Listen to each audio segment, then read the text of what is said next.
What's going on out there, everybody? It's 7 Day. If you don't know, you about to find the fuck out. I'm here with my co-host.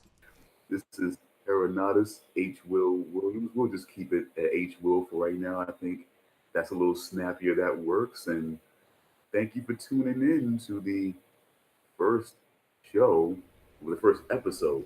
We gotta do that right. The first episode of the show.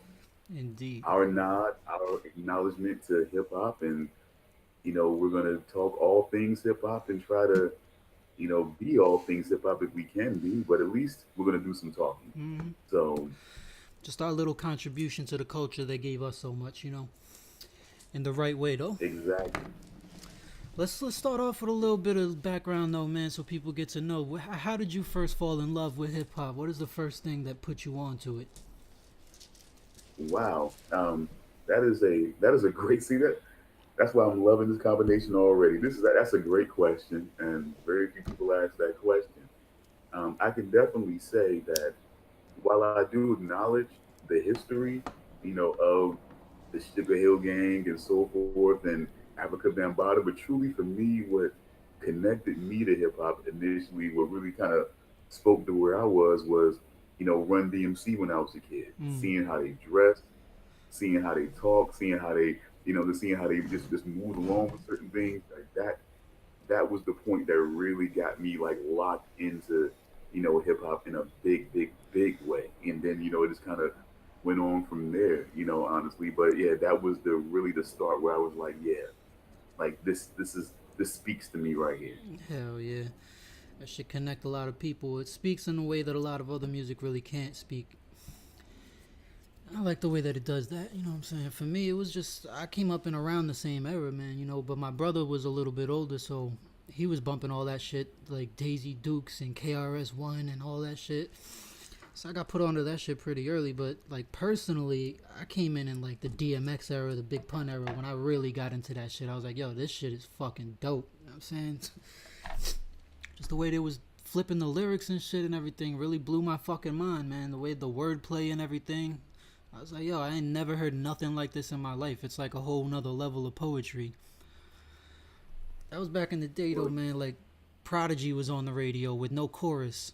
You know what I'm saying? He said that shit in the song, too. He said, heavy airplay all day with no chorus. We keep it thorough. And that shit was really on the radio all fucking day. That was a number one hit. You know what I'm saying? yeah, you're getting see now you're getting into that point where because and I definitely feel you, and that's definitely where we both agree because Run DMC, like I said, when I was a kid, too young to go out, too young to buy records, too young to do that, but that was where, like I said, that definitely the love began. But then when I started to get into the '90s and really started to take, really started to take a hold of what I was like for myself, I definitely have to say, man, it was that AZ album. You know what I'm saying? Mm, Though or Die, man. That was like, classic. yo, when I got my hand, when I was able to finally get my hands on that AZ joint, I was like, man, that right there, that fucked with my head something like the way you was talking about with Prodigy and then, like you was hearing Big Pun the way it was like that's what that was hearing AZ. You know what I'm saying for me on that what I'm saying on that album, man, it was like it was killer. That was one of the big shits for me right there. That and Reasonable Doubt, honestly, from Jay Z. That was one of the Okay. ones that was really like, yeah, man. I was like loving that shit.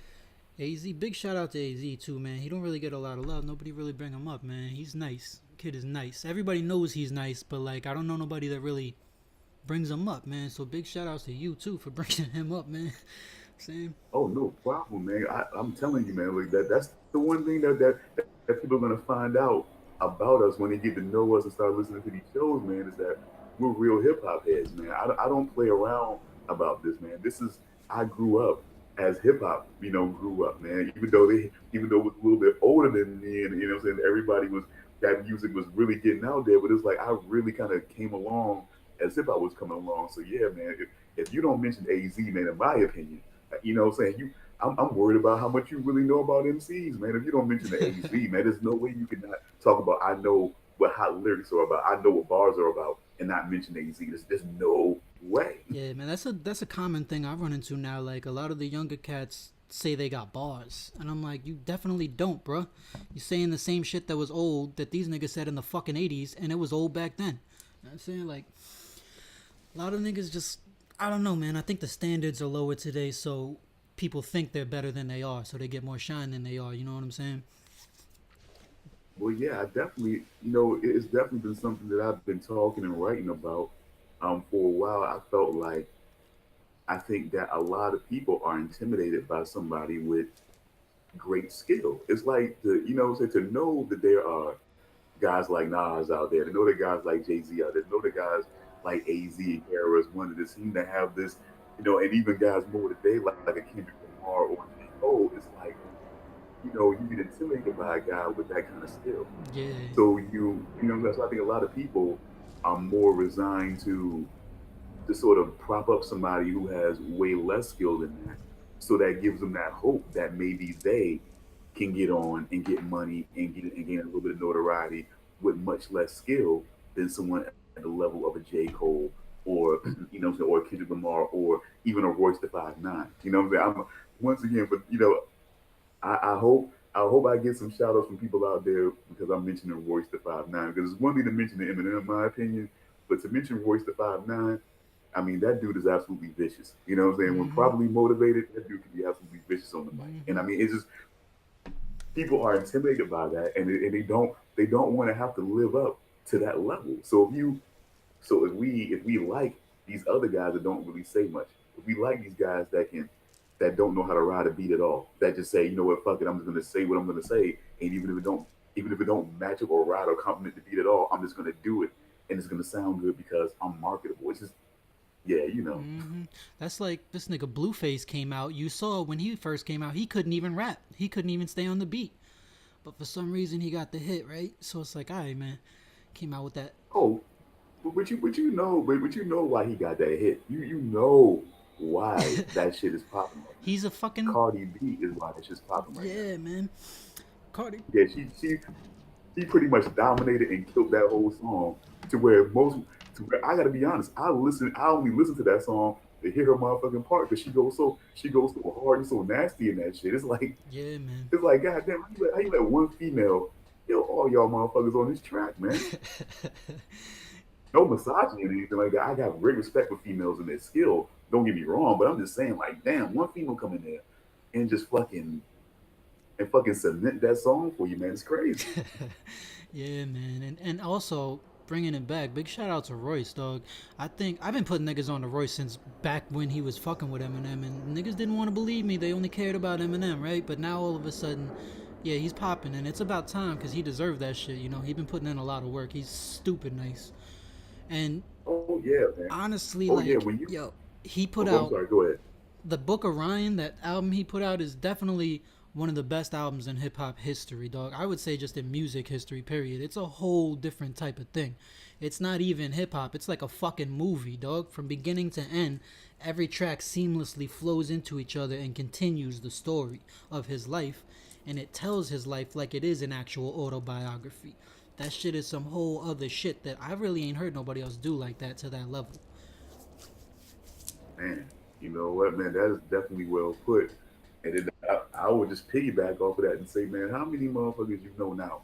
I understand that D12 is not, and D12, for those who don't know, those are sort of the glorified entourage, I guess you might say, of Eminem. They were trying to rap, but Niggas was they, you know, but garbage.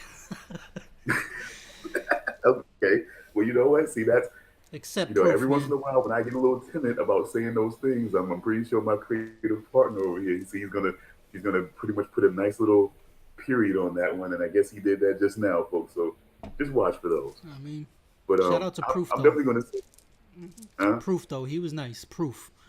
Yeah, he was, and again, peaceful journey to proof, and Mm-hmm. but when you got a guy like Rosa 5'9" who will take on multiple guys like that Saying and eat them alive, I mean, the there's a whole lot of guys crew, who will be willing to do that. solo, the whole crew, six of them niggas, all by himself. Come on, man. Come on, man. Yeah, it was vicious, Malcolm and it X. wasn't weak, and it wasn't like he was throwing out little nothings. He was eating them guys alive. Yeah, man. Malcolm X, one of the hardest diss tracks still to this day, bro. Came at Bizarre crazy. He made him look stupid on that shit. I'm like, yo, man. But then it's like, we got these older cats. Then we got the new generations coming up though. We got the Coles, the Kendricks. What do you think about Griselda, bro? Like Conway, West Side Gun, these niggas here, Benny. Hmm. Is I'm trying to give more connection to the new shit. So I'm trying to really formulate my notes before I really shout some names out. I know for a while, man, I'm still one of them cats that's still like once you know what I'm saying, once I see a cat make a certain shift like with Lupe Fiasco, I'm still checking for this guy. You know what I'm saying? There's another guy that he did a collaboration with recently named D1. You know what I'm saying? From out of New Orleans, man. You know what I'm saying? Light skinned cat, you know what I'm saying? Dreads, man. He was really putting out, you know, he's really putting out a lot of good shit and he's really kind of coming at it from a different, you know what I'm saying, angle also, man. I don't know if you have you ever heard of D1? Nah, I'm gonna have to check that shit out. Yeah, he first came out on YouTube where he did this song where he actually did a song in a video where he basically was sort of like talking where he sort of went into this meeting. He had all those paparazzi following him, and he went in to go and meet with Jay-Z, 50 Cent, and Lil Wayne, and sort of like so he was basically sort of talking to sort of like impressions of them and talking about what they feel like they should have did or what he felt like they should have did to sort of contribute more positively to the game and everything like that and shit like that. It was kind of innovative the way he did that. You know what I'm saying? And since then he's been doing a lot of shit. That, he's been coming in his own lane with that, with that kind of shit, man. But he's got that New Orleans style, man. It's almost like I'm gonna go as far as to say, and I've said it to myself before, but now that we're recording the show, I think I'm gonna go ahead and say it, man. If I say D1 is like Little Wayne, if he was more focused and was really about evolving his skills and really trying to be substantial, he would be D1. Mm, that's a big statement. Yeah, that is. You know what I'm saying? It is. And I thought about it for a long time when I first heard it. And the more I hear him, the more I'm like, that's what it would be for me, man. If Lil Wayne decided, like, man, look, I'm gonna go ahead and really get off all this other bullshit and really be on some real spitting shit, he would be like this nigga D1. And I think, and I think I'm gonna start taking some notes, man, on some guys. And I would, I think we should sort of like the next time we possibly do a show, we should, try to bounce some music off each other that maybe the other one hadn't heard and see, what we think about, the other one's offering, Mm-hmm. and just hey, I got to be willing to take it on the chin and say you might not like, say some of the artists that say that I thought might be hot. Mm-hmm. I'm willing to take that chance. Yeah, man, I'm down with that. You heard of this dude Mick Jenkins? Yeah. What you think of him, bro? I just recently heard about him. I heard this track called "The Waters." That shit was pretty next level to me, dog. I was impressed. Yeah, man, I'm liking these guys. You know what I'm saying? Like this. Also, it seems like it's a theme with that, man. It seems like the more guys are kind of getting more into putting their like real names out there. Yeah, yeah. It's sort of like they're really trying to strip down all the facade and just really get out there to getting the real spitting, man. Like Vince Staples, man. Mm. What do you think about Vince Staples? I haven't really heard him. I've heard a lot of people talking about him though. I've heard a lot of that. A lot. Okay, well I know there's somebody that you definitely have heard about, and he definitely has a very unique flow and delivery. What do you think about Chance the Rapper? Chance the Rapper is in his own lane, man. He's kind of like a weird version of J. Cole almost. You know what I'm saying? like that's another dude. I didn't get a chance to listen to his catalog. I heard a few songs and I was digging it. It was cool. I like his little, you know what I mean? It's not something that Okay, like I personally would bump like in the car or nothing like that, but I listen to it. It's dope. I'll give him his props. He got skills, you know what I'm saying?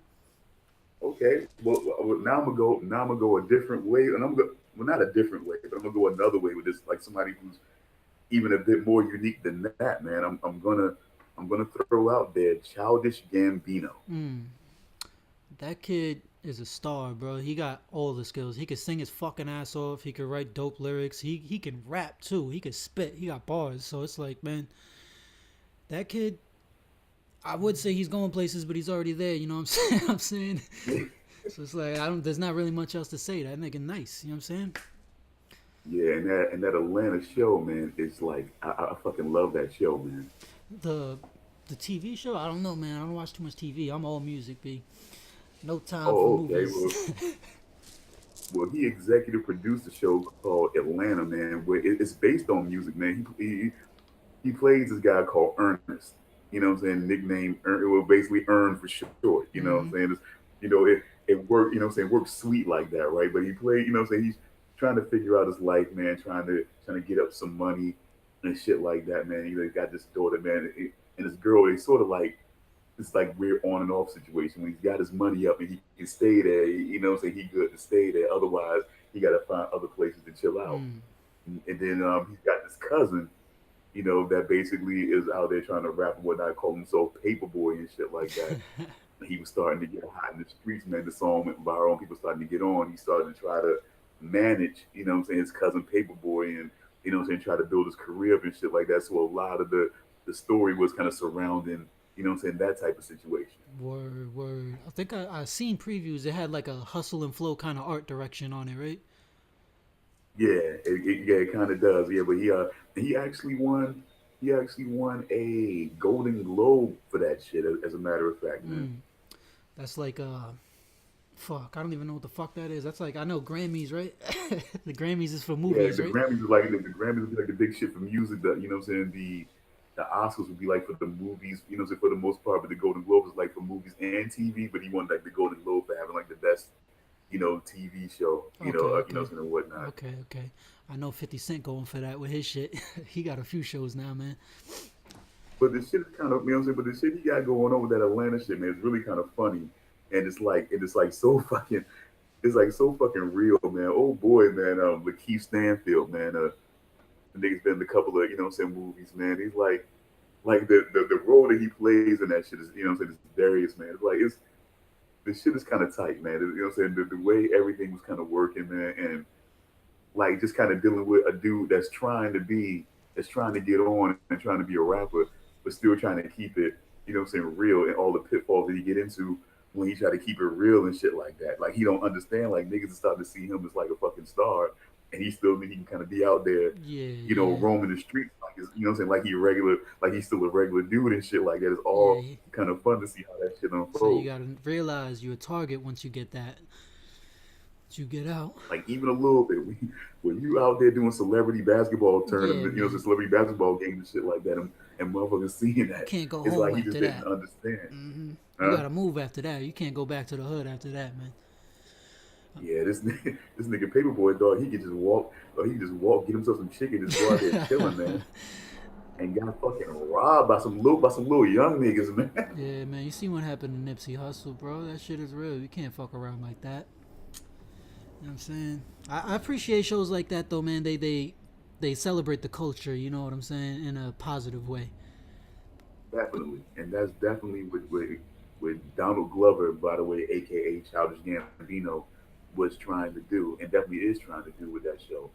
He's definitely showing that everybody, he's definitely showing different types of black people up there. You know what I'm saying? Just different aspects that show that there are people that really exist. There's some people that grew up, what I'm saying, that are half black and half white and grew up with a certain culture that we're not used to. Like this girl, she grew up, what I'm saying, very entrenched in like German culture. So that's like the other part of her life and shit like that. So he tried to support that, but that that shit is coming off kind of weird wearing, wearing those fucking outfits and doing all those damn dances and playing those weird ass games that seem to have a hint of racism maybe, but but you never know. Yeah, You know, yeah. it's like There's that little hint there. It's there, but you just can't really, fucking. It's. I think this is like a new thing going on though. There's a lot of hip hop shows out now. Netflix is just flooded with hip hop shows, and I feel like I don't really know how to feel about it, to be honest with you. When they, I feel like it's maybe kind of culture vulture type of behavior. You know what I'm saying? But at the same time, I appreciate them celebrating my culture. But then at the same fucking time, I don't want somebody that's like 15 that just goes on Netflix and watches the hip hop show to sit here and try to tell me about hip hop and think they know anything about it. You know what I'm saying? So I really don't know how to feel about that. I mean, well, I mean, well, that's why it's important for people like us. There's this combination that comes together like us because you hardly see this combination coming together. And by this combination, I mean you got on the one side, you got 7 Day over here, an MC, a producer, a writer, a prolific writer in his own right, books, novels. And then you have myself, who is, a music journalist, and in this arena here, of course, I'm going to specify that, of course, hip hop journalist. I'm an author, I'm a writer, and things like that. But rarely you see these two combinations come together to be able to speak about certain things, because most times it's a thing of, it's that whole superstar athlete syndrome that happens in a lot of other industries, where a journalist or a critic gets looked down on by a rapper or a superstar because they feel like you're not doing it, Yeah, or yeah, you wish you could do it, and that's why you're talking about why, so talking about what I'm doing. So it's always been that disconnect, to where you don't really get a full perspective on hip hop, what I'm saying, from different angles. So yeah, I yeah. think this is going to be a good show, and not to disrespect and say there aren't other shows, like that. I'm just saying that I kind of like this combination coming together. Yeah, there's a lot more integrity, if I would say that's the right word, but just a little bit more. We giving a little bit more. But yeah, man, I mean, fuck. While we on this, what do you think about just what's the dopest duo that you could think of in hip hop, just history, period? Wow. Okay, I'm gonna go. I'm glad, and man, you see, this is what I'm talking about right here, man, folks. We're gonna. This is gonna be like good positive vibes here, because he just went right into that even before I could, and that's just awesome. We're just gonna be on point, and I'm gonna say first, before we get into that, I'm gonna say that I think we need to eliminate, possibly to some people, some obvious disqualifications as far as great duos that we would have loved to have talked about, but and there's some that may not be as obvious. So I guess I want to go ahead and get through those real quick. Run DMC, we have to eliminate Run DMC, of course, although they are great, pioneering, legendary, everything, all the superlatives that you want to give them. They're not a duo. Mm-hmm. You have Run, you have DMC, and you have Jam Master Jay. They're all equal parts. They are a trio, which is why when Jam Master Jay was, so viciously taken out in his own fucking studio, which I will be discussing on another show. They couldn't go on. That was their member. You can't go out here and just go as a duo, or replace him with just another regular smuggler DJ. That's not Nah, how you that shit can't works. replace that, man. Shit, that's like replacing DJ So Premier. You can't do that, bro. exactly. So and that is a duo that I definitely, by the way, we're gonna put a pin in that, because that's definitely a great duo in a lot of different ways that I definitely want to discuss. But also, we got to eliminate, of course, Kid and Play. A lot of people like Kid and Play, but Kid and Play is not just really a duo. Although they seem like a duo over the last few years, but when they were in their heyday, they were not a duo. It was Kid, Play, and DJ Wiz. Yeah, people So forget. we got to, unfortunately, we got to eliminate them, as well as Salt and Pepper. They're parallel. It was like the female parallel to Kid and Play was Salt and Pepper, and much like Kid and Play, you only hear about the two, but there was a third, Spinderella. Mm-hmm. And even Mm-hmm. Spinderella, that you see now, wasn't the original Spinderella that was a part of Salt and Pepper. So there you go with that. So that's just eliminating a few of the obvious, and it's kind of giving you a bit of a sort of like danger zone, or sort of an out of bounds when it comes to what are duos and what are not. So when we say duos, we mean a two MC combination, and just that, Like a Mob Deep. or Too. yeah, exactly, it's like that, exactly like that, or a DJ and an MC combination like Eric B and Rakim. Mm-hmm. Mm-hmm. And we can even discuss, producer, duo combinations like the Neptunes, for example. Mm. So just kind of giving a basis of how we're going to speak about this here. So, but here's one that I want to challenge you on. Maybe I'm challenging you on, maybe not. I might be surprised on this. But the one I want to start with, as far as great duos go, it may surprise some people. DJ Jazzy Jeff and the Fresh Prince. Nah, that's not a surprise at all, bro. What are you talking about? They both got crazy skills. I don't think anybody ever questioned Will Smith's skills. They just questioned like he was doing a lot of corny songs and shit because they're pop. You know what I mean? But everybody fucks with Will Smith, man. He could spit, bro. Like, yo, Jazzy Jeff is a pioneering DJ. He's still doing it to this day, still killing it on the turntables. Shout out to Jazzy Jeff. And by the way, I'm going to say that brand new funk. I don't give a fuck what anybody says, but brand new funk from DJ Jazzy Jeff and the Fresh Prince was probably should be up there in the all time greatest hip hop songs ever made. Yeah, definitely. They made quite a few bangers. They made hip hop history for real. People don't want to like, I think you should acknowledge that they definitely changed it, man. Yeah, and they were, and like it or not, if they could have took the scab route during the Grammys, if they wanted to, but they decided right along with everybody else to protest the Grammys for not broadcasting, for not for not televising, their award and not televising and not showing any performance from any hip hop artists. They were part of that protest that got they got changes made through the Grammys. So that also has to be acknowledged. Much respect to them making major changes out here. Motherfuckers is over here trying to change what lean they drinking. These niggas is changing the game. Fuck that shit. You got That's what I definitely and I'm left surprised here, folks. By the way, I'm left being the one surprised because I didn't think that he would delve into that one, say quite that way. But see, I sometimes you forget true hip hop heads, know the real, and I gotta trust that that my collaborative partner here knows the real like I do. So, let's for sure. lesson learned. Let's just say lesson learned on that one. Like I always say, man, I'm willing to give everybody a chance, two chances, three chances, even. You know what I'm saying? But the real shit is always gonna shine, and I'm always gonna not fuck with that other shit, whatever the fuck you want to call it. I just call it fuck shit. Okay. So we got it. So throw one out there for me, man. Who do you put out there? Who comes to your mind, as like a great, a great duo, a great hip hop duo that that has been out there history, but either in past history or somebody that you feel like that you checking for even now. I mean, it's like no holds barred on this. I mean, I was gonna say two people. They're not really a duo. I was gonna say Jadakiss and Styles. When they go back and forth, it's like some phenomenal next level shit. And then See, who the fuck else was see, it?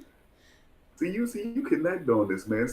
I'm right with you on that, man. Because a lot of times I feel like Ghostface and Raekwon qualify. Yeah, that was the next group I was gonna say, man. Like they not really a duo, but they kind of a duo. They do a lot of shit together. You know what I mean? Yeah, They released albums together. yeah, they do. Most of the time they'll do a solo. They do a solo shit. Most of the time you can count on Raekwon being on a few of Ghost shit, or saying Ghost being on a few of Raekwon shit. I Like noticed for like with certain. the other members, it's not like that though, man. Like Meth will be on some tracks. I don't really see like Inspector Deck on none of their tracks unless it's a Wu Tang album. You know what I'm saying? I don't see Jizz on nothing. I think Ghost and Ray are really the only two that lock in like that together like that. Because it's like with Jizza, I feel like with Jizza, and even with like Old Dirty Bastard, those guys are like on some weird other level shit, some other chamber shit. So it's like it's them guys. You got to get them guys the space. Like for different reasons. Like Jizza the genius. He's got such a flow and such a way that he thinks that it's hard to really be able to collab with a guy like that unless you really fucking ready to get in there and really spit some shit. Yeah, man. Make sure your And sword like is with sharp. Old Dirty, he would just wild out, man. He would just buck wild out there, man. So it's like, can you really get with the way he's gonna be putting his shit out there, man? So it's like sometimes you gotta let those guys get their floor space to do their fucking thing. Man, you heard the It's story of Old Dirty doing that Mariah Carey song? hold on now. I'm ready now. I haven't heard too much. I always hear rumors about Mariah Carey and her legendary connections with hip hop artists, man. But what have you heard? Shit, man. I forget the song. I think it was called Dream or some shit like that. Had Okay. ODB and Mariah Carey on it. ODB comes to the studio like 4 fucking hours late. He's like, yo, let me get some cigarettes and some Moet. So they get him that shit, and he just sits there for like another fucking hour. Goes in the booth for like 10 minutes, says one line, and then goes to sleep for like 4 fucking hours. When he wakes up, he does another line, and then he just bounces to get food or some shit. So everybody's just sitting there in the studio for like 14 fucking hours. This guy, ODB came in and did 2 lines and then just left. So I forget like the specifics, but they called him back. Mariah Carey was like, let me hear that. And there was nothing to fucking hear but the first line because that's all he did. He came back. some more shit went down, the same type of shit. It took him like 14 hours to record that one verse, and then when he finally did it, he just freestyled that shit in like 5 minutes and finished it, and that was it. Like, he was just a wild ass nigga, man. He was asking for Newports and shit. Like, who the fuck goes to the studio and asks for cigarettes? I'm an engineer, so I've been asked for a lot of wild shit from artists, man. But I've never in my life been asked for a pack of Newports.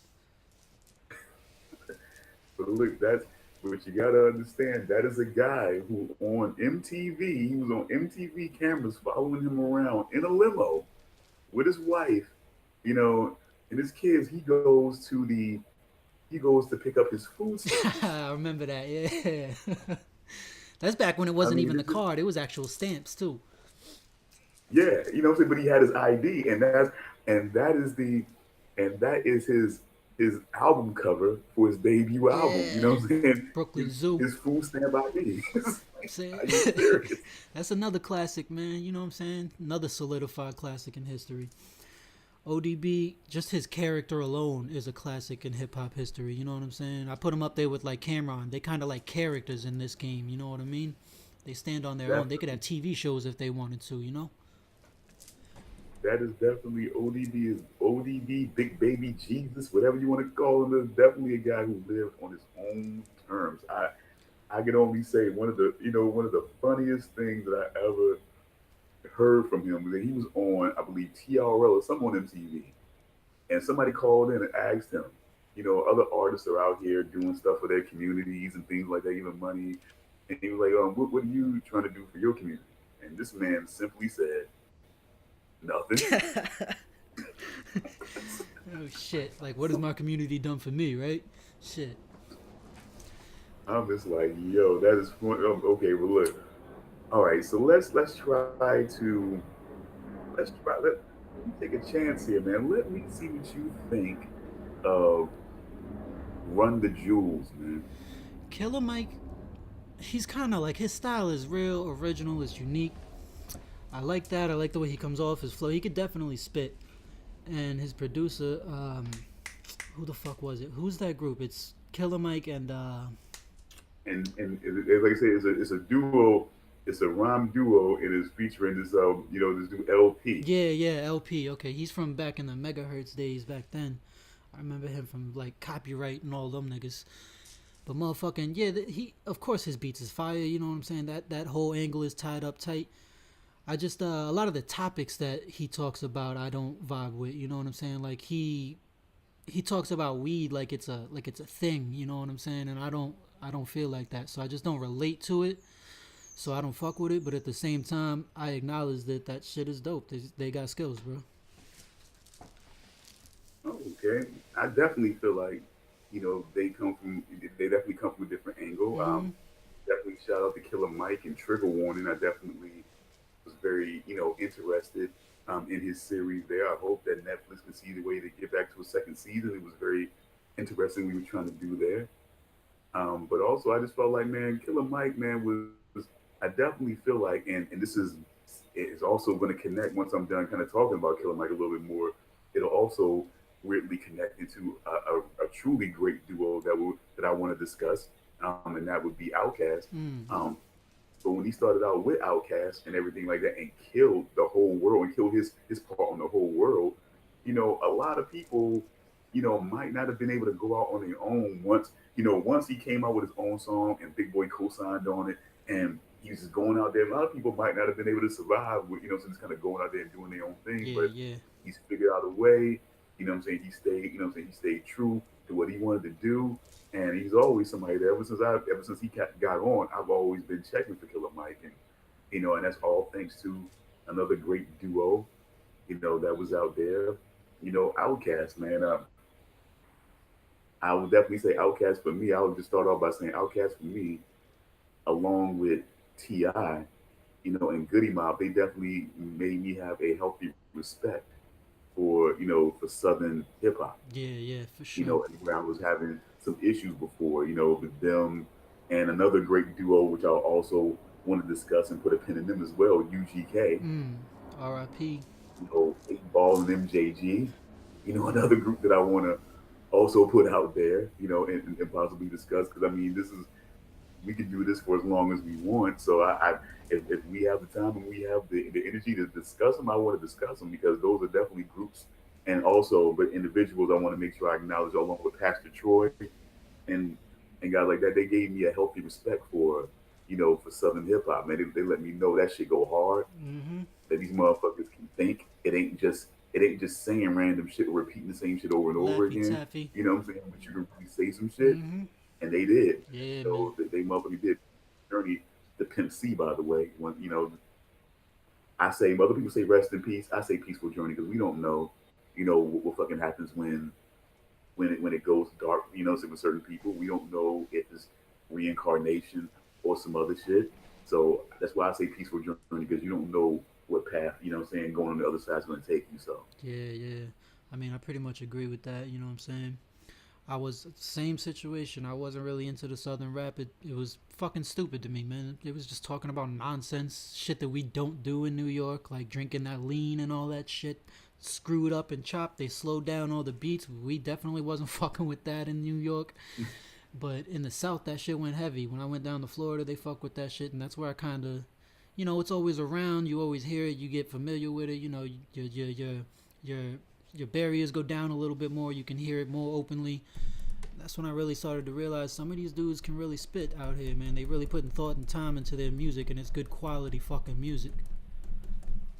it really is, and I think Outkast was definitely Outkast, and I would definitely say Ti. But of course, in individual situations, we'll talk about Ti. But of course, we'll focus on duos today as we debut. So Outkast is definitely somebody, man, that as a group, I mean, these two guys were just, I mean, a hellified duo. You know what I'm saying? To be sure, man. I mean, album after album just fucking proved that. Aquemini, Classic, fucking Southern playlist, the Cadillac funky music, stank only. I classic. mean, I mean, yeah, you just cannot. Those albums are just fucking like just they go so fucking hard. And I'm gonna step out and say, man, that fucking Andre Andre 3000, man, is in my opinion in the top 20. He is in the top 20 of greatest MCs of all time. Okay, I'll give you that. Alright, alright. That's Top 10 is gonna be hard. yeah. I I wouldn't wouldn't go even. that far. Yes. Yeah, that show. I mean, that episode. Now, I feel like we got an episode coming down the pike on that. Of are we going to do a top 20? Are we going to do because the top 10 is going to be fucking hard. I know I mean, we could run it down. It don't matter. We could do the top 100 if we wanted to, man. Fuck it. There's enough MCs out there. I'm saying. it is, but I'm going to tell you. But once we get to that damn top 10, it is going to be fucking difficult. I fucking know it. Mm-hmm. It's just it's so much, man. It's gonna be hard. Somebody has got to get fucking squeezed out. And I mean, and I guess the best way to do it is to sort of maybe a scoring system. I mean, is that going to be the best way to figure that type of shit? A scoring system or a category system? Who what I'm saying? Who, when it comes to the lyrics or body of work, or what I'm saying? Should we eliminate album sales out of the picture completely? Yeah, man. Definitely, album sales don't matter at all. I'd say there's just Okay, a few standards that we should definitely go by objectively, though, not personal opinions.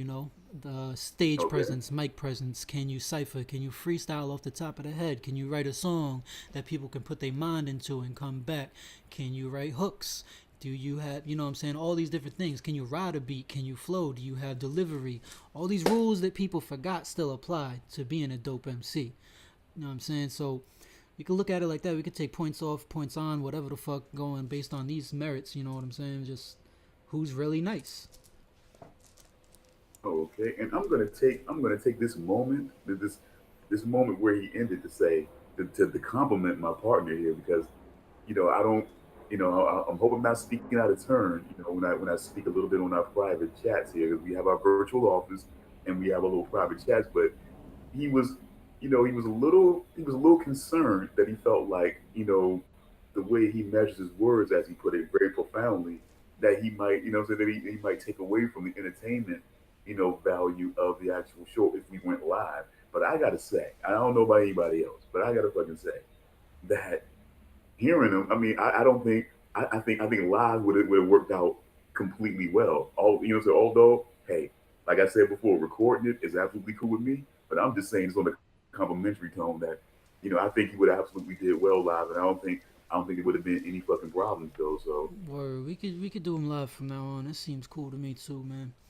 Fucking you know, back to this duo shit real quick though, man. I'm gonna just go ahead and say Bad Meets Evil. You know what I'm saying? That's one of the top groups right there. They have one album out. That's it. And they just nice. Like who's fucking with those two? and say that again. Bad Meets Evil. Who's lyrically coming off as hard as them, as a duo? Oh, okay, okay. See, let me do this, folks.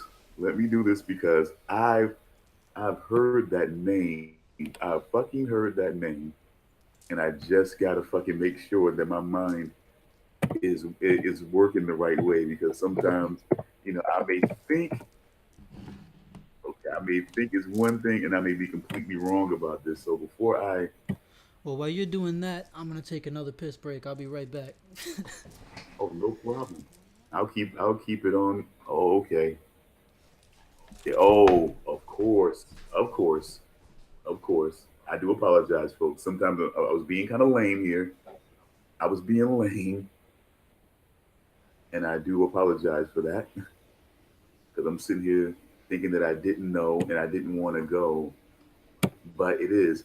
Bad Meets Evil is, of course, Eminem and Royce the 5'9". Yeah, he's right.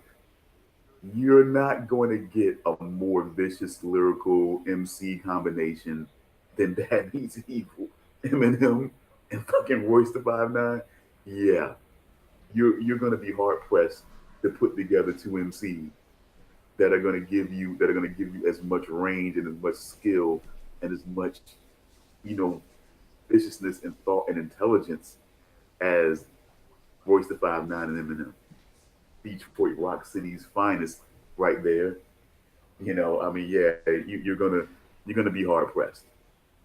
So he's definitely right on that one. I definitely have to say that he's absolutely right. All the hype that he had with that one album, yeah, that's all you need because again, the body of work that brings them together, their history that brings them together.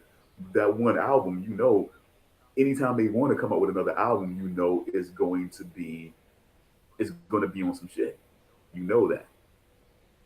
So that is, yeah, we definitely have to put. They definitely go tops as far as greatest duo with a bullet because of what they're bringing to the table right off and their history, their collaborations together before now definitely shows that they have that chemistry to make that work. So, but let's see. I think we're having trouble here. I got to get a female. I got to get a female duo here right away if we can. But because again with salt and pepper, and then yeah, okay, what is the essential? All right, we're back. What's going on? Did you have? Did you go on about that or?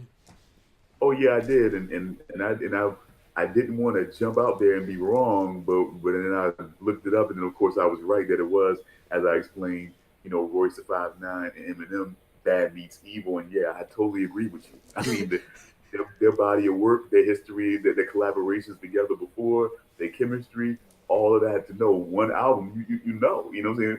You know that one album just lets you know what they're about, and anytime they come up with another album, it's gonna be fire. There's no worries there, Exactly. so. Exactly. I mean, But that shit was so a fire that they challenge waited though. like 10 fucking 15 years to come out with that album and it still hit just as hard as it would have hit on day 1.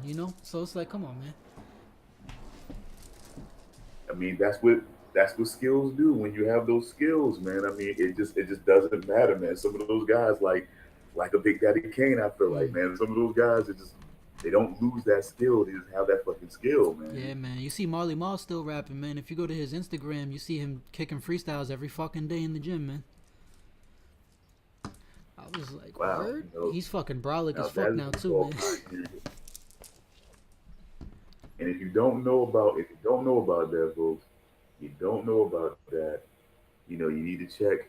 You need to check your history because I mean I don't understand how you can know you know how they always say that if you don't know where you came from, then you won't know where you're going. So I mean, Hmm. I've always taken that to heart. So that's why I've always been a big person that's always been about history and looking up information and things like that. And I'm trying, my man. I'm trying to see, can we get a female duo in here, man? I mean, Shit. is there anyone that you can come up with as far as a female duo that you feel like is great, substantial, and things like that? I know, hip hop can be a little limited as far as that goes, for different reasons, but I can't even think of a female duo besides Salt and Pepper, man, and that's not even a fucking duo. I think maybe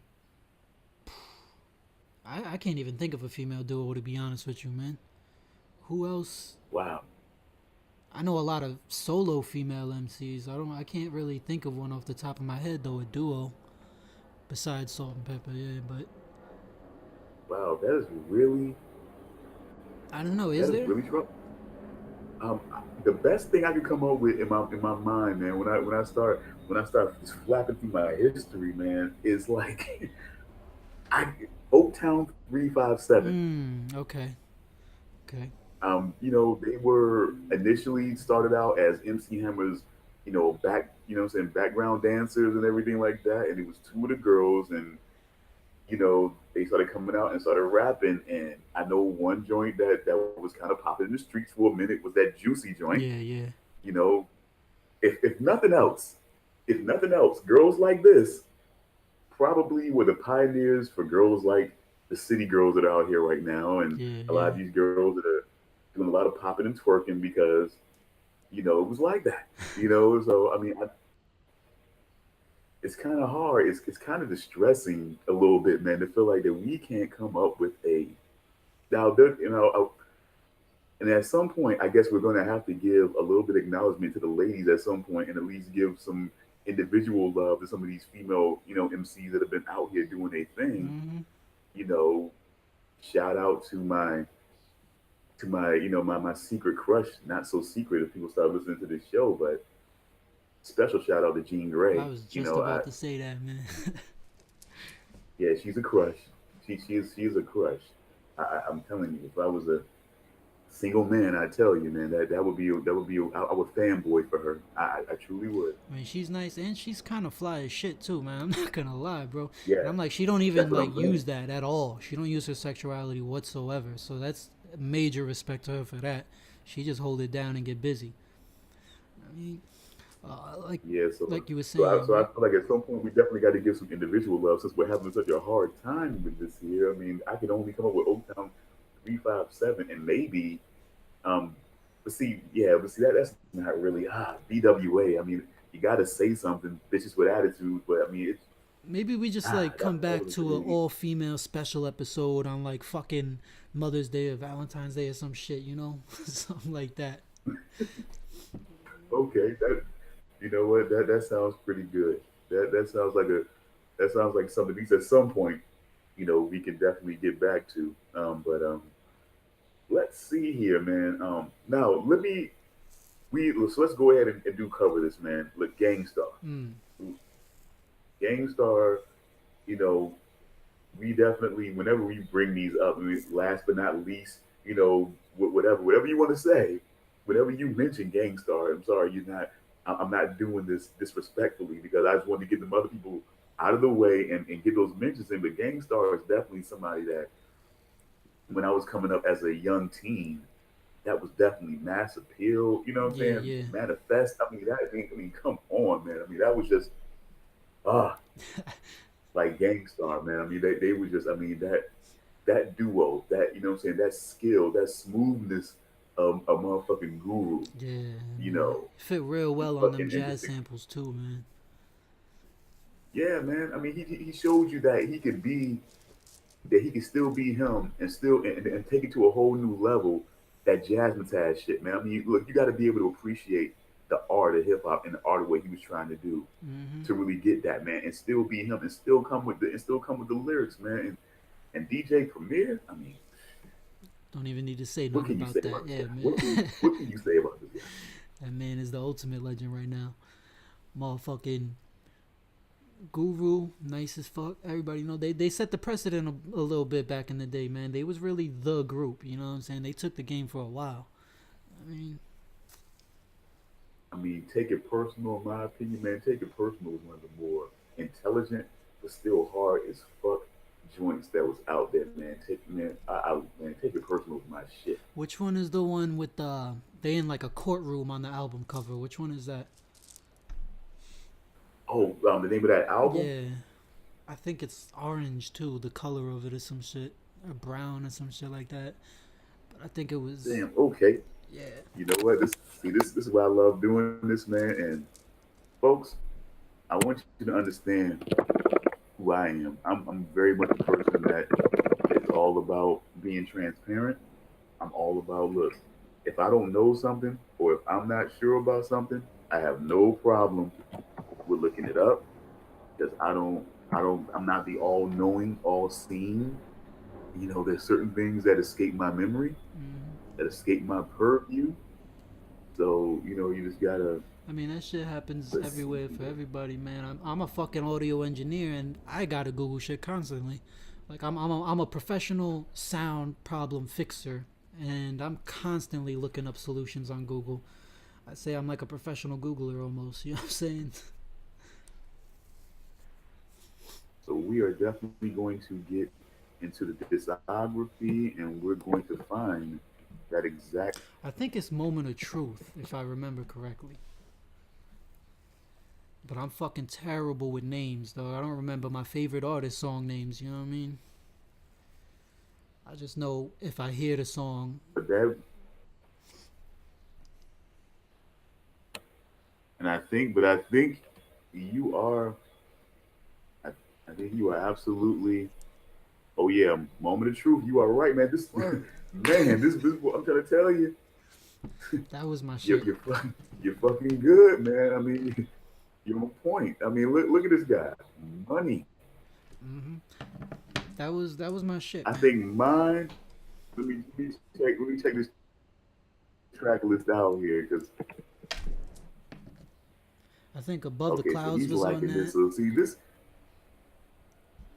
and this is what I feel like what happens here when we start to have these talks because now he feels like okay, moment of truth. That's his album. Now I think my album, I think the album that I was especially, I think is, I think it's probably going to be the one. Let me see. I think it might have been hard to earn, Mm. or maybe daily operation, but I'm going to see it because it's got to be. It's going to be the one that's going to have take it personal because that is definitely my shit.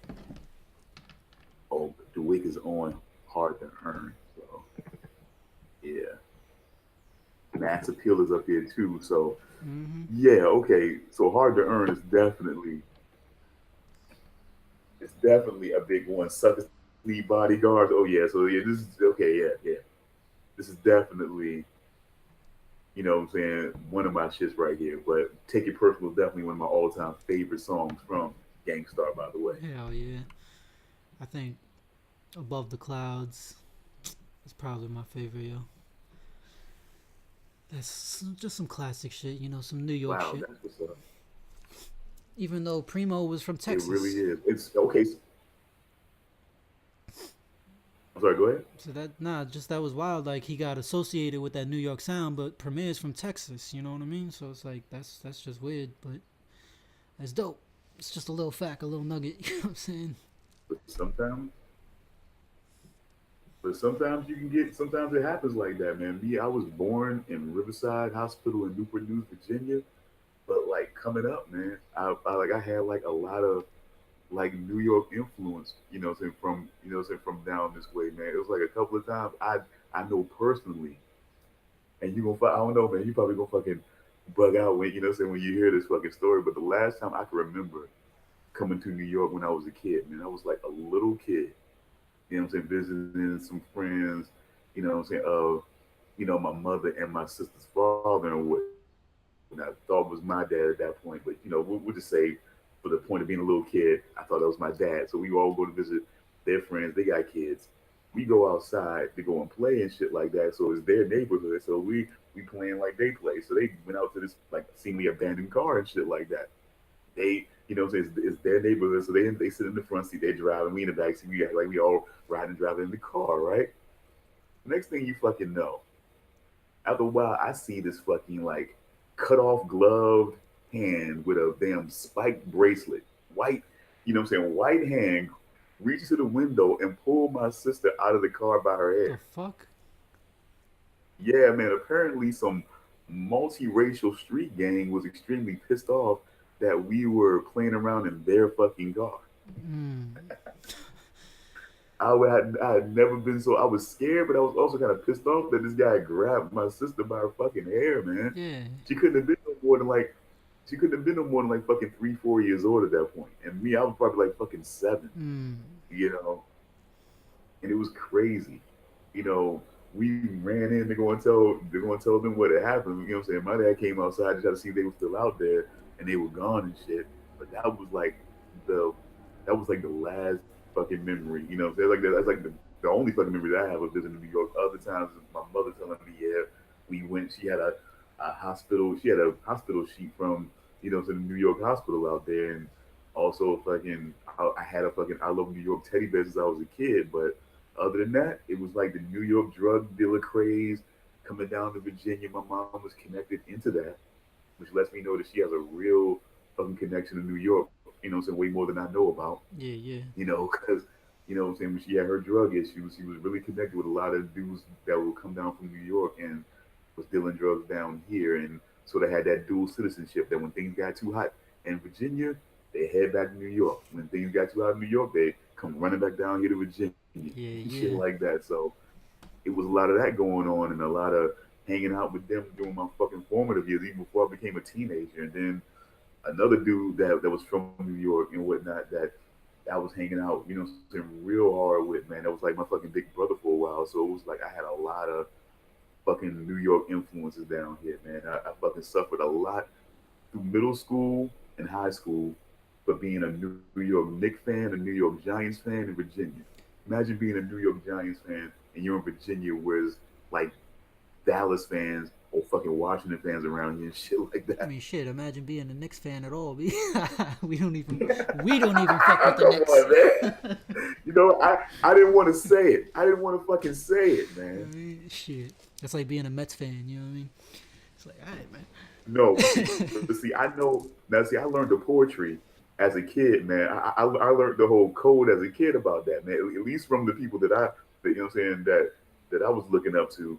That it was always, it was always, the Knicks, the Knicks, not the Nets. You know what I'm saying? The Giants, not the Jets, and the Yankees, not the Mets. Yeah, man. But even then, people don't fuck with the Knicks. Yeah, no, you can't fuck with, you can't. I mean, it's hard to fuck with them right now, man. When fucking, management ownership is so fucking stupid, man. It's fucking hard to fucking, deal with that shit. You know what I'm saying? Year after fucking year, pick after dumbass pick. I mean, you know what? Poor Zingas, man. I'm not gonna shit on poor Zingas because that motherfucker was trying. He's been trying, but they just don't, man. They just don't know what they're doing as far as that overall. They don't understand what it's like. It's almost like they don't understand what got the New York Knicks to the finals. So you know what I'm saying, those couple of years and whatnot where they were really hot. They don't understand what got them there, man. Mm, could be, man. It could be attributed to the different players, the different environments, the different momentum, all that shit. It all factors in, you know what I'm saying? Without question, without question. And but you know what? What I want to do right now is while we have a moment here, I want to give a shout out to you as an engineer and producer and everything like that, and give a shout out to some combinations in the production ranks. I think we've been, a little remiss on that, and I want to, bring it up as a compliment. Let's talk about the Neptunes, man. I mean, they're definitely someone who's, close to me, being that they're from Virginia Beach and everything like that. People don't know that like many urban areas, many urban cities and states and whatnot. Virginia has its own rivalries here and there. More fervently was the Newport News and Hampton, rivalry. I don't know if it's being so close. I don't know if it's just different cities being so close together, like that, different viewpoints of it. But that's like a main heated rivalry that's been like that for a long time. That's why a lot of dudes to this day, even though they acknowledge Allen Iverson, acknowledge what he's done, but there's some dudes from Newport News that still like fuck Bubba Chuck because that was his nickname back in the day when he played for Bethel High School in Hampton. A lot of dudes still like fuck Bubba Chuck to this day because the rivalry is still strong with them. So Mm. but in Virginia Beach, it's kind of like that. It's a different type of rivalry. It's more of a other side of the tracks situation when it comes to Virginia Beach. We here over here in the peninsula, we sort of feel kind of let down, kind of neglected as far as how things are, you know, and then you got Virginia Beach. They're more of a touristy spot. They're more well taken care of. You just had something in the water festival that Pharrell organized, as a matter of fact, and it's just a lot of that goes on, and I don't know if they're saying it's something in the Virginia Beach water or if it's something in the water here in Virginia overall. I kind of reserve, for my research for that, but it's sort of like this thing that's sort of weird with that. But still have to acknowledge that Neptune did make their mark, did make an impact, and did, really put me on back on in a major way to Noriega, Mm. and it's sort of weird how this whole thing sort of works because we can put a pin in CNN at some point and talk about CNN's impact, what I'm saying, at one point in their heyday. But right now, we're talking about, of course, the Neptunes. What are your thoughts about the Neptunes? And more specifically, Pharrell Williams and Chad Hugo. I mean, there's another member. I thought that was the only two, bro. What you mean? I know they got Yeah, they. oh yeah, Yeah, it's Chad Hugo, the Neptunes, the production team there, but the Neptunes with Chad Hugo and Pharrell Williams. And then, of course, there's NERD that they had that third member, yeah, but yeah, that's a whole different yeah, thing. yeah. That's what I was. I was like, what? I mean, Pharrell, he's super fucking talented. He's a musical genius, I would say. Just in across genres, he just makes dope shit. And it doesn't really. He has his own sound, man. And I definitely dig Chad's shit. He came out with a sample pack that I just copped the other day. Has some dope sounds in it, good drums, it's fire. I don't really do the digital sounds, so I might not use it, but I might. You know what I'm saying? But I appreciate their whole style, everything that they did. They changed the whole game too. They came in the game and just took the whole shit over. Everybody was trying to make Neptune beats. Everybody was rapping over this shit. Everybody was trying to make Neptune beats. Everybody wanted to be with them, but the Clips had that shit. You know what I'm saying? Your man Pusha T, So, Malice came in with that grimy well, I shit. definitely, Not that real pop shit definitely, that the Neptunes were used to. It showed me a different side of them that I could appreciate that they could do that too. definitely, and that's somebody that we could definitely discuss. So also if we feel like the Clips and their possible impact, and also the fact that it's sort of like that hybrid, type of duo that they have some ties and some links to New York, but but also came up a few years in Virginia Beach before they took off. Mm-hmm. But as I'm sitting here looking at the track list for Hard to Earn from Gangstar, I wanted to see what your thoughts about when it comes to New York type stuff and maybe a certain like unique lane that they were trying to go for. What do you think about Kent Low? Camp Low is dope too, man. My brother put me onto them. He had I don't remember the name of the album, but on the cover it was like a cartoon. It was a party. Everybody was just getting down. I don't even think that album had a Yeah, name, right? Uptown Saturday Yeah, Night, as a yeah, matter of okay, fact. yeah, that shit was what put me onto them. That shit was fire, man. I'm kind of Yeah, upset that I don't hear anything else. Lucchini was definitely. I mean, yeah, I was like in love with that shit. I was like playing that shit all the fucking time. That's back when you could play shit over and over. You could rewind tracks back in the day. They gave Definitely, you a reason to definitely. listen to it again. But okay, look, here's the thing. Now I know we said now, and it's very much true, and I still agree with that. And I still agree that when you have a combination like bad meets evil, you're very hard pressed to find, to put together a combination that could level up to where those guys are. But with that being said, how do you know what I'm saying? How does Black Star measure up to Bad Meets Evil? Mm. They kind of got their own lane, man. I don't even know if I could compare those two, because, you know, Bad Meets Evil is just straight bars. Black Thought is a lot more thought put into that shit, a lot more of a message in that shit. You know what I'm saying? They're speaking on some real shit. But they got bars too. So, I mean, shit. I'd say if Bad Meets Evil is a 10, I'd say they're like a 8.5. Saying?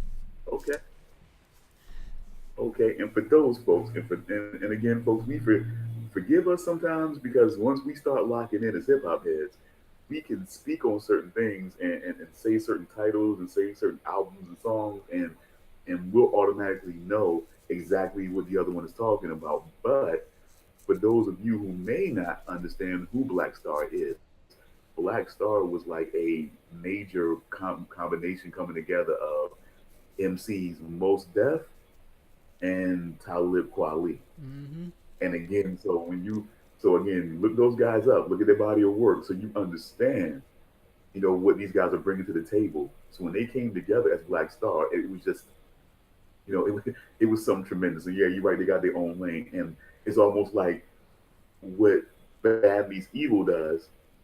A lot of people couldn't measure up to. I kind of would say that what Black Star was doing, a lot of people couldn't measure up to. Yeah, definitely. Definitely. And sadly, I have to say that as much as I would love to talk about a tribe called Quest, Mm. De La Soul, we have to, of course, eliminate them because they're trios, not duos. We have to give credit to Shaheed Ali, Mm. who is a great producer, a great DJ. What I'm saying, a great member. Same thing with, the same thing with, excuse me, with Plug Three. Mm. Mace. I mean, you gotta Maceo, so whatever you want to call him, he's definitely essential to De La Soul and what they were doing. But never fear, because 6 Degrees of Separation has inspired me.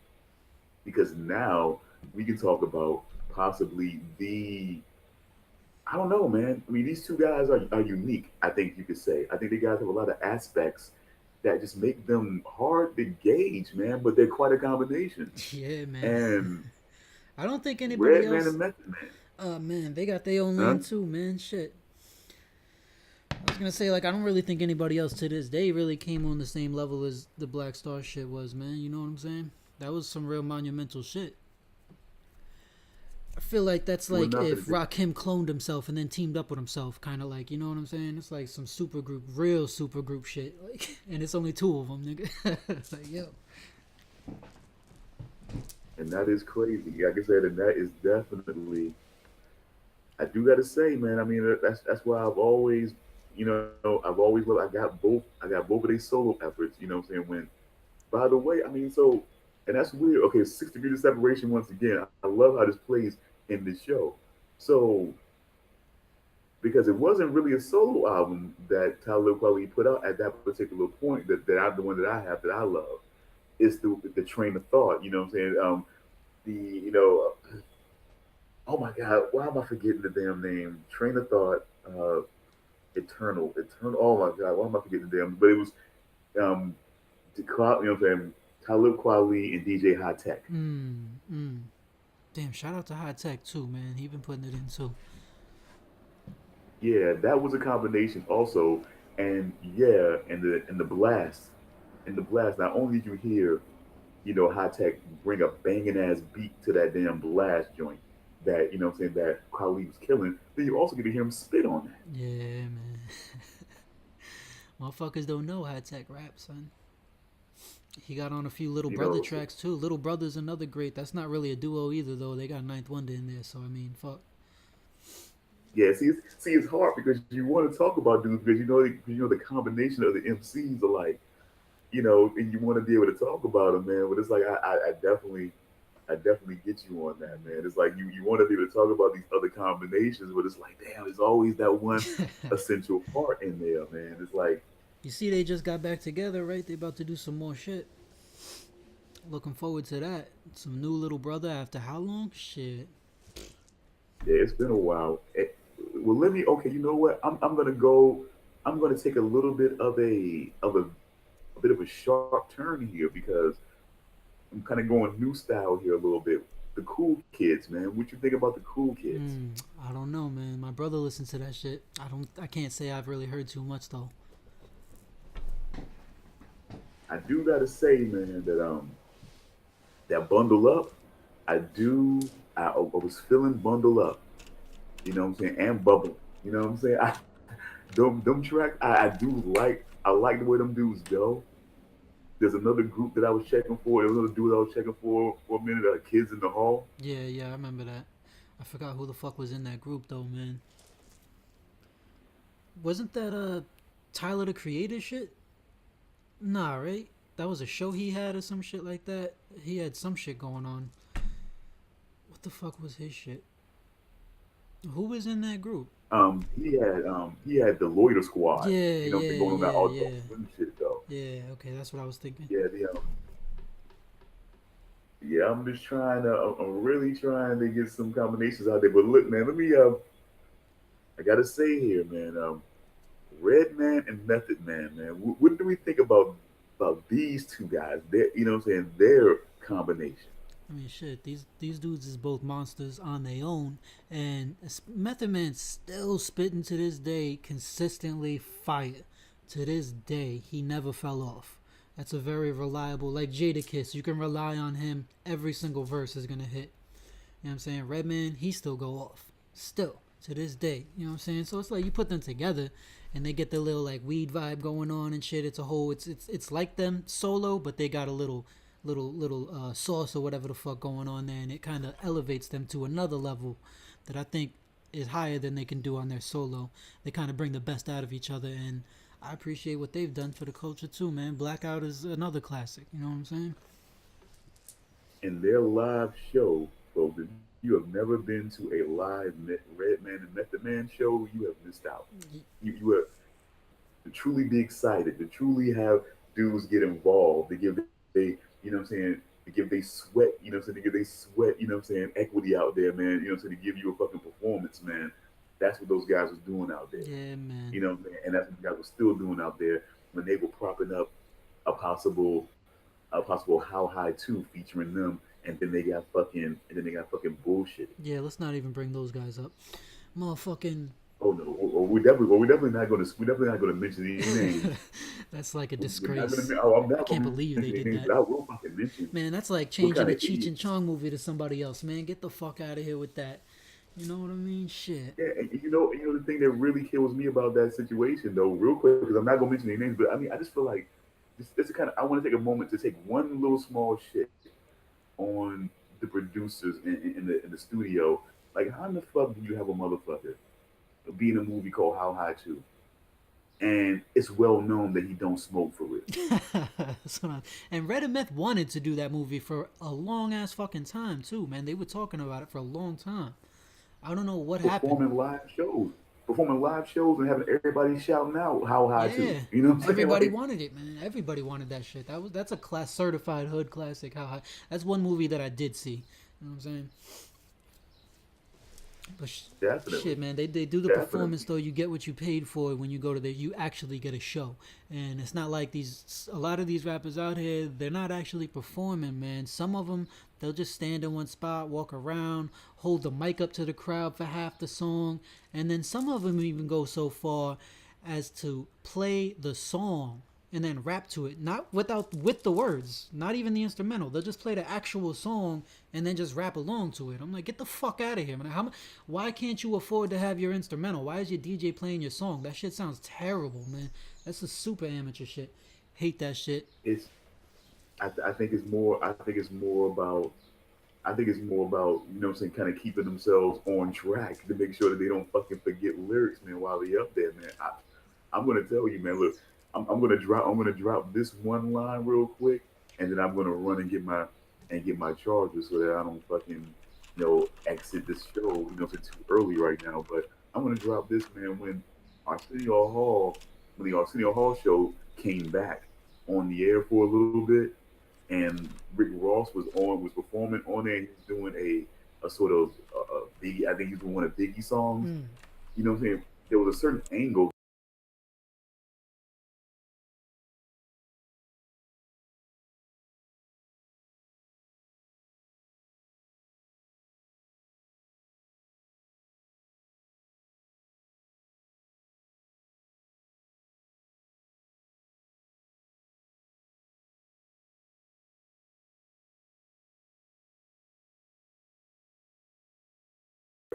where he had to fucking read them lyrics. You know what I'm saying? Of one of Biggie's classic songs. You know, I believe it might have been "What's Beef." You know, as a matter of How fact. can you not like if it's your own song? I understand, man. You got a lot of songs you perform, you forget the lip, but like classic shit like that, how could you forget that, man? Yeah, I wouldn't do it. I wouldn't do it if you know what I'm saying. If I couldn't go up there and really give you that organic, I respect this dude. I'm a fan. I'm gonna get up here. I'm gonna spit it because I always dreamed about being able to spit this song when I was coming up and trying to rap. Like, you know what I'm saying. But to go up there and have to go up a teleprompter, or to go up there like some other motherfuckers, like you can try to act like you fucking. Like I'm gonna drop that real quick, and then I'm just gonna try to run real quick. It's only gonna be a few seconds, man. Apologies. Alright, while we here, everybody make sure you click every button on every platform. Subscribe to this bitch, like this bitch. Go to the social fucking media pages, all that shit. Follow everybody.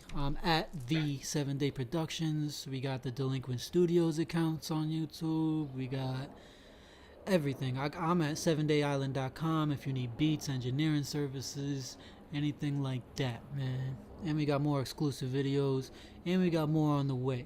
So just stay tuned for that. We're gonna have plenty of content for everybody. I don't fuck with Facebook or Twitter. You might find me on there, but I just push everything from Instagram. So holla at me, kid.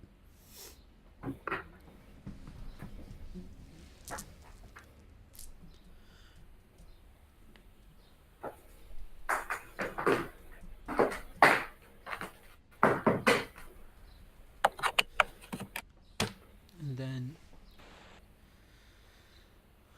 when my man here gets back, we can have him shout out his shit. Okay, I am back. Wow, that worked perfectly. I'm glad it didn't take too long, and it seemed like I came in right at the right moment. So, Yeah, tell what do I everybody have the your pleasure of shouting out? Instagram, your Twitter, your website, everything, where to find you at, all that. Awesome. Okay. Well, basically, let's just start out from let's just start from inside out. I guess we're gonna start from here, folks. Because shout out to Delinquent Studios. Again, the collaborative creative space of myself and H Will, by the way, and 7 Day.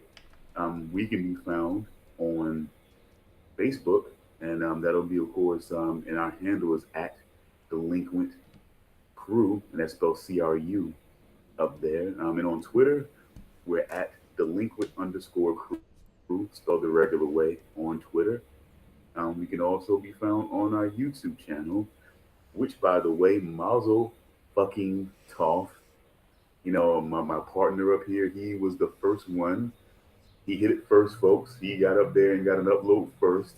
Shit, I'm we feeling the working. pressure now. I want to get a solo upload up there right now. So, I don't feel like I'm leaning too much on my partner here, but Well, my next shit drops check on out our Tuesday, channel. man. You got until then. Man. So I'm gonna get on. I'm feeling so jazzed up today, man. Probably when we're done with this, I'm probably gonna try to get my ass up there and do a fucking solo one. But basically, check us out up there, man. He did a great video, man. He did a great video up there live on Instagram, like he just mentioned. They're showing you how he works that genius, man, on the damn beats, man. So please check it out. Please support.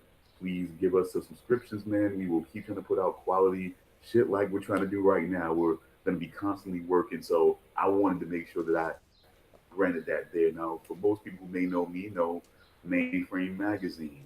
And Mainframe Magazine can be found in those same places on Twitter, on Facebook, and on YouTube. Mainframe Media is what is what I'm changing it over to now because Mainframe Magazine was the brainchild. It was the baby. That's what I established my limited liability corporation under.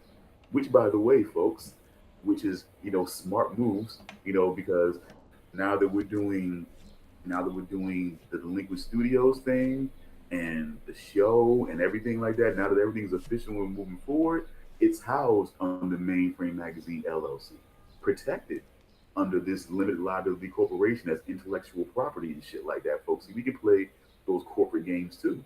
So if So, you motherfuckers it's want to now steal under sound influence. bites, we getting all those goddamn royalties, man. Oh hell yeah, we will be. And you think you can just come along and take our ideas and take our title and all of a sudden you want to be the show and all of a sudden now you want to be this and that? No. No. Limited liability corporation, folks. Don't play around. I will fucking sue your ass. You know what I'm saying? And we will get money. So don't play them games. Yeah, So like this we're is gonna win. this is That's how what I'm saying. oh hell yeah. And just while we on this This is topic, man, how like all those beats and shit that I make are available for purchase if anybody wants them, and they're available for credit if you're willing to give the credit to me on producing them. You want to use them for your video game videos, whatever the fuck, just get at me.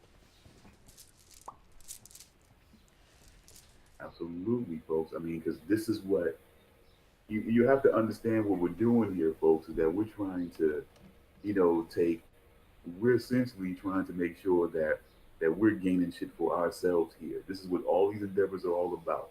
All the mediums and the social media, yeah, we're using that as a way to route to what we're really trying to do. And we're trying to, gain some securities for ourselves here. So basically find Mainframe Media on YouTube and check out some of the videos, check out some of the history, check out some of the, you know, new investment videos. They're rough stuff, man.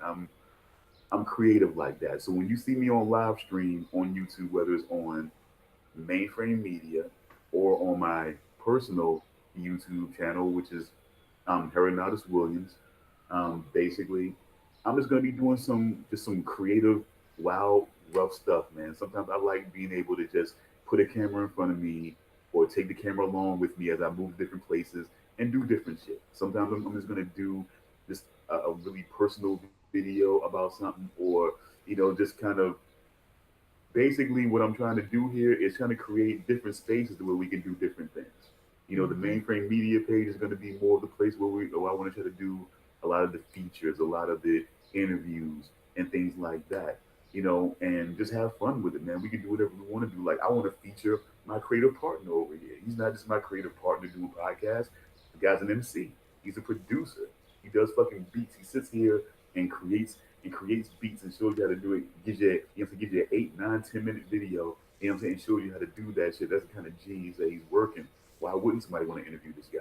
I want to interview him. That's the kind of shit that I want to do on Mainframe Media and give people that spotlight that rightfully deserve that spotlight.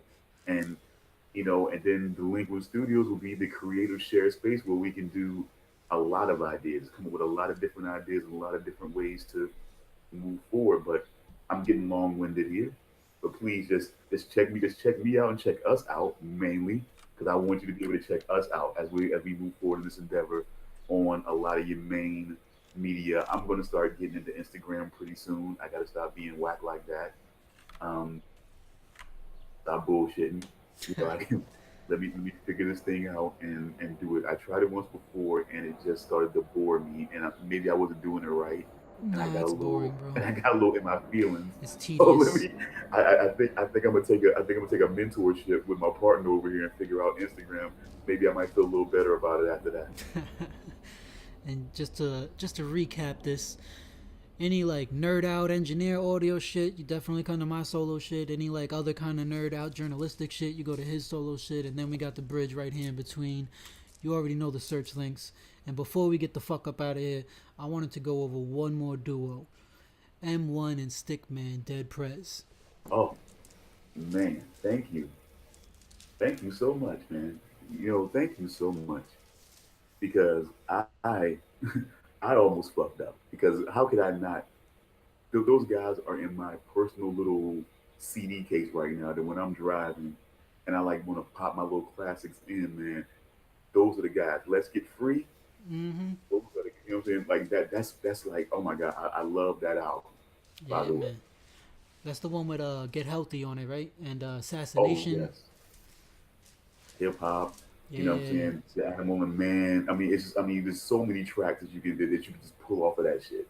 It's Just just back to like, back to back to back. Production dope, lyrics dope, got a message. It's kind of like a more aggressive version of Black Star, you know what I'm saying? A little bit more gangster with it. yeah, And revolutionary but gangsters. What they said. I think they even said themselves. And I'm an African. They put themselves as a combination of NWA and Public Enemy, and I think I can agree with that. yeah, definitely. That's the whole thing. They had that album RGB, Red, Green, and Blue. They trying to unite the Crips and Bloods and say this whole gang shit is whack. And to this day, they still got the RGB. Shout out to RGB Fitness. They doing a lot of that now. A lot of vegetarian things and shit going on. They got a whole brand going on with that. Go check them out. Support that. You know what I mean, maybe we get another Dead Prez album. You know what I'm saying? Shit.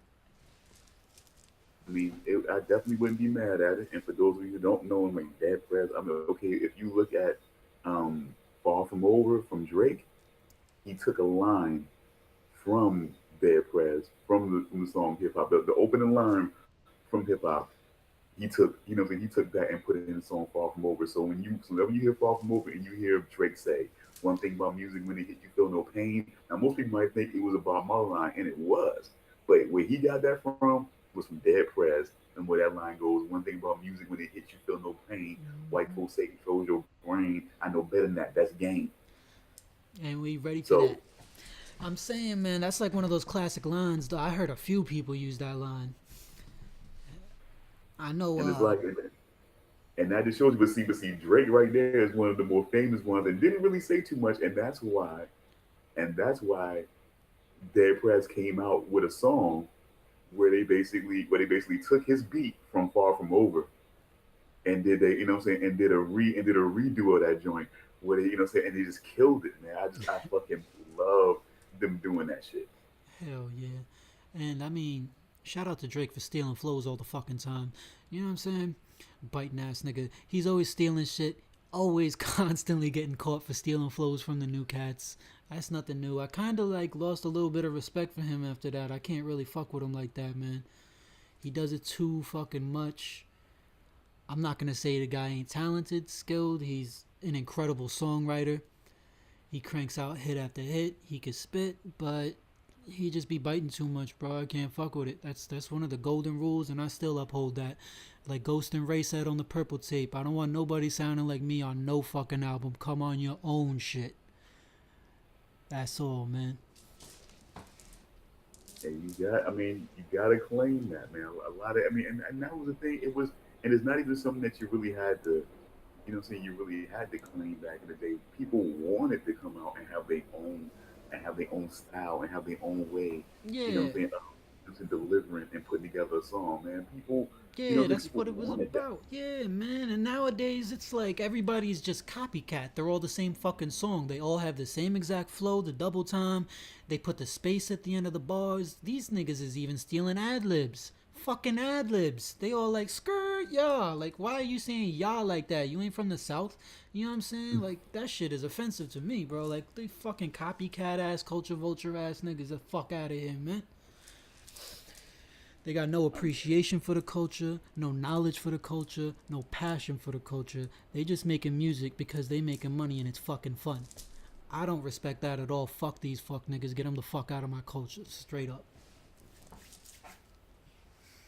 But you know what, folks? Like I said, this is this is what this is. When we're talking about hip hop, we're going to go at it, and sometimes we're going to ruffle feathers out here because it's not about doing the popular thing. It's not about the flavor of the month. It's not about not upsetting, you know, anybody who's in the mainstream because then we might not get our shot or anything like that. It's just, you know, it's about what we grew up on, what our environment's like, and what we feel about certain things. And I mean, that's just, you know, it's going to be a lot of feeling into it because we have a lot invested. We have a lot, you know what I'm saying, watching, growing up, being a part of it, and participating in different ways, shapes and forms. Like doing a magazine back in the day exclusive. We're talking about like 16, 17, 18 years ago. I'm doing that magazine and did an interview with DJ Envy back in the day when he came from New York down to Virginia trying to make his name down here. Long before the Breakfast Club, long before everything really got popping off and bubbling for him. That's how much we were into hip hop and really getting out. Really getting out there. Even at one point going down to South Carolina, meeting up with this rapper that was up and coming by the name of Camouflage out of Atlanta, Okay. and we were one of the only. So you heard of him, by the way? I have, yeah. Okay, so yeah, we were one of the only because Double XL was like known to more mainstream was the only one who got an interview with him, but we were the like sort of unknown small ass magazine that also got an interview with him before he was of course gunned down, right out there on the street with with his daughter, Mm. in hand, real sad situation and shit like that, man. But that's, that's how much invested, man, and how much I've gone out there and tried, to make it how we both done, man. So I just really, feel the passion. And it's like, for most people, they'd be like, they think it's a cringe-worthy moment, but sorry, man, it's just the way it is. Hip hop is like this. Straight It's up. about rivalry. It's about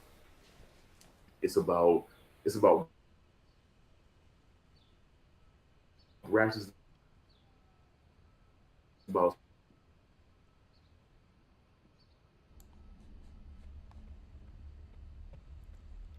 Yo, there you go. okay, I still can here. hear you Well, now. We're back. all right. Do you remember what you were saying? Yeah, pretty much what I was starting to get to at this point was that I just think that with hip hop, man, it's really complicated and a lot of there's a lot of different aspects, arts to it, man. Like, I mean, I just think that like for example, people don't talk much about the like it's sort of weird how things sort of change, like, but it's like at one point people just didn't realize that you don't really fuck with Common. Like other people try to act like Common is, what I'm saying, but at one point in time, Common ate up all of the West Side Mm. Connection. You know what I'm saying? Especially Ice Cube See though, the but bitch in you. I remember that, man. That shit was crazy. I didn't think he could come like that. He really came off hard on that shit, man. Like, yo. yeah, and that's what I'm saying about hip hop sometimes, man. Sometimes you think a certain dude really can't get down like that, and you piss him off, and then he show you I can get Yeah, down man. like that. And then people forget. And then Drake make that mistake, and then he gets it too. I You mean, he know what kind of I'm saying? roasted Meek Mill, though. I'll give him that. That back to back was a little bit too fire. I mean, shit. Oh yeah, Drake destroyed Meek Mill for sure. But Drake going against Common, you know what I'm saying? He got beat up on that one, This is man. like, He got straight beat up on that. He didn't think that Common was really going to, what I'm saying, eat his ass up word, like word. that. That was kind of crazy. The conscious dude versus the gangster dude, and the conscious dude came out on top. Like, yeah. That was funny, man. Yeah, and the thing that was crazy to me, like it was like that motherfucker went to the damn House of Blues in LA and performed that song. That was crazy to me. I'm like, that motherfucker is like Hell no yeah. fear though. Carry yourself divine, you know what I'm saying? That divine confidence is in you when you know you walk in truth. I'm gonna go back to what you were saying earlier, man. This, about this culture and people going down to states and all this, and it's like, people gotta understand, man. This culture is life, and I don't mean like we listen to the music and we love it every day. I mean, I wake up and I'm in this culture. The culture is this neighborhood. This culture is our life. We don't imitate the celebrities, they imitate us. You understand? That's the difference. We don't have to go to special places to get the hip hop. It's just all around us. It just exists here. This is just what it is. These streets breathe and bleed hip hop to the core. You know what I'm saying? I'm from the Bronx, so if anybody knows anything, they know that's a little bit of history right there with hip hop. But these other dudes, man, we don't need to go to shows. We don't need to be put on to hip hop at like 15 with a CD. That shit was just there, nigga. It's just our lifestyle. That's just how it is. And that's why sometimes I can get so offended and passionate about defending that shit because it's kind of like you're a culture vulture to my life. Like you're eating off of my struggle. So where the fuck is my share? Cause that's not you, homie. You feel me? I do. I definitely do. And I think that's where I've often like written articles, man, and just letting people know, man, that all these great groups, you know, what I'm saying, great duos that we're speaking about, man, it just seems like even the ones that we wish were duos that we thought may have been like duos, but not. It's like a few of them that tried to take control, man. Like with, it's kind of hard to figure out, you know, what I'm saying, what to do and how to really take control, you know, of your culture and of the situation and everything like that. I mean, because when the one thing that we definitely have, you know what I'm saying, coming up, you know what I'm saying, out of this struggle is that we've always been able to survive and we've always been able to the transition and sort of invent things. So that was always the things like your identity stolen, you know what I'm saying? You're in a place, you know what I'm saying, where you're being completely controlled, but somehow you break from that and still able to invent things and contribute, you know what I'm saying, in a profound way. But the one thing that we've hardly been able to do is like maintain control of the stuff that Mm, we were doing. You could have a Black Wall Street, then they'll figure some way to fuck yeah. that up, or so it's like, is it always going to be that way, or you try, what I'm saying, you try with, I think they tried with Raucous Records, that to try to have something Man, that R.I.P. was sort of Ruckus. like that real hip hop, that what I'm saying, that pure stuff that housed the guys like Quali and and Mos Def and Common and things like that. But it's like when there's no other support, when there's no other groups that are selling, so they're selling pretty well and doing pretty well and going on these tours, and they're not really trying to set up things that do more. I mean, like, I'm sorry, man. I don't think it would have been hard for anybody to do what Kanye West did. Immediately, okay, I get. He comes right out. He finally breaks in with the rock, and then pretty soon after, he's doing good music. He's trying to basically sign other people, and now J. Cole's doing the same thing. I think if a lot more artists and whatnot back then would have done that, I think we would have had more control. I think there would have been more control. Definitely. That's what it is now, man. Ownership is the name of the game now, and I appreciate Russ for really putting that message out there too. He self-produces, masters, mixes, writes all of his shit all himself, and he promotes that self-sufficiency that you can make that happen for yourself. And a lot of people give him hate for that. They think he's being egotistical, and I'm like, bruh, you might not like his music, but I think when every fucking song you put out back to back goes platinum and gold and nobody else did it but you own all that shit, you mixed it, wrote it, I think you got a little bit of a reason to be a little cocky with that, man. You know what I'm saying? I do, and I mean, and I think even more, man. I think even more than that, man. You know, in a way, I will say that because some people will admit and they'll complain and they'll say fuck the industry for what they did and not giving hip hop a chance and feel like it was a fad and all that type of shit. But a great combination. You know what? Wow, man, it's so weird how this shit really works. But a great duo, a great combination, and Russell Simmons and Rick Rubin came together and said, you know what, when they couldn't work Run DMC and other art and other labels see the potential that they had in this group, they decided to start their own Yeah, man. shit. If that hadn't happened, that jam would have never happened, and it never would have gave the kind of substantial rise to hip hop that it did. So while you can complain and say they shouldn't have acted like that, but maybe if they hadn't have, we wouldn't have had we None of wouldn't have this. had Def Jam and had the game Exactly, this change the wouldn't way it exist. would. Slick Rick, all of these people, man. All these people that came out under this banner. We got LL Cool J, man. He's in Def Jam. You know what I'm saying? I think he's still with Def Jam to this day, bro. But yeah, man, that's I think he definitely, if he's not, it definitely was within the last couple of years, I'm sure. But he's definitely had he was definitely a career guy when it came to Def Jam Mm-hmm. for And sure. why not? It worked for him, man. Shit. And I mean, like, that's a real positive note to leave this on. That's a good little question for the future. We could think about that and shit like that, man. It's been a good hour and a half now. We should, kind of chop this off right here. I'm thinking about that. Yeah. You got anything else you want to say? No, man.